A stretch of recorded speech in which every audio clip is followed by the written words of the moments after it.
I'm young, I'm restless, and I'm optimistic that I can change the future for the better. Good. But I also hear that you say that we should focus on the present.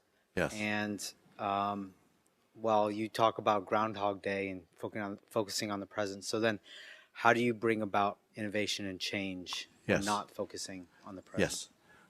You may remember I briefly mentioned it is important to have a destination, to have an intention, to know what it is you want to achieve in this world, how you want to improve the world, how you want to contribute to the world. This is a wonderful and necessary thing. So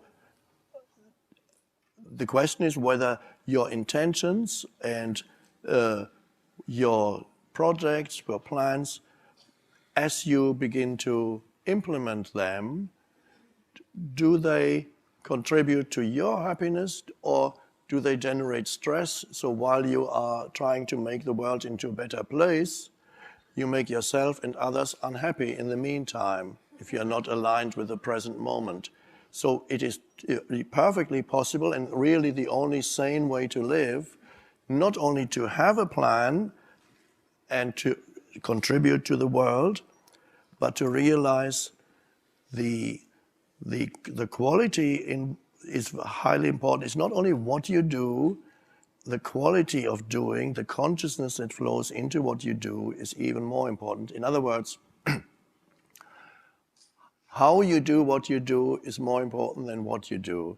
You could have a store serving customers with this or that, which perhaps would not be regarded as a very important job, and yet if that is done with a quality of presence where every customer who comes into your store, you give this person, just an example, your fullest attention, you appreciate him or her as a human being, you see how you can best serve him or her in the present moment, that is quality. And then you would be improving. Everybody who comes into contact with you would somehow experience a small lifting in their being, in consciousness. And so that you could create even a person with a relatively simple job could contribute in that way to creating a better world.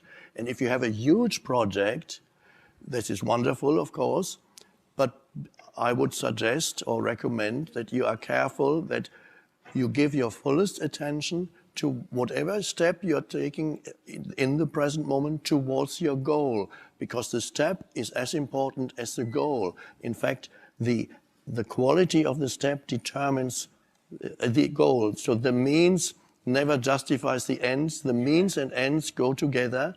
You cannot have bad means to achieve a good end. It may look like that, but give your fullest attention to the doing.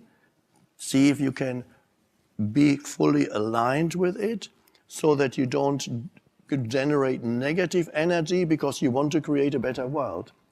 So that you create positive energy as you are about to create a better world. So it's a balance, being fullest attention to the now and yet knowing very well what it is that you want to achieve. Then also the element of creativity, you can access that much more fully when internally you open yourself to the present moment and you honor the aliveness of the present moment.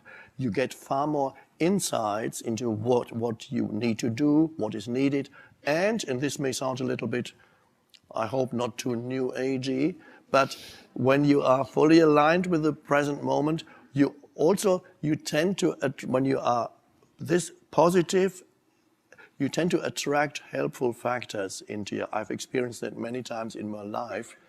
You know where you want to go, you made your commitment, you begin to take action, joyful action, alive, intense energy may arise, but not stress, joyful action, and then helpful factors are much more likely to come in than somebody who may have good intentions, but they're so stressed about them. So I can shout at people around me because I don't agree the way they do things because we're trying to create a compassionate society. Why aren't you helping? You should be doing that. You know our goal is important. We're creating a compassionate society here. Damn it. Okay, so it's a balance. You have to. It's a practice also. I wish you well in your endeavor, and may your life be fruitful, and may your present moment be joyful. It is. Thank you. Thank you. That means a lot.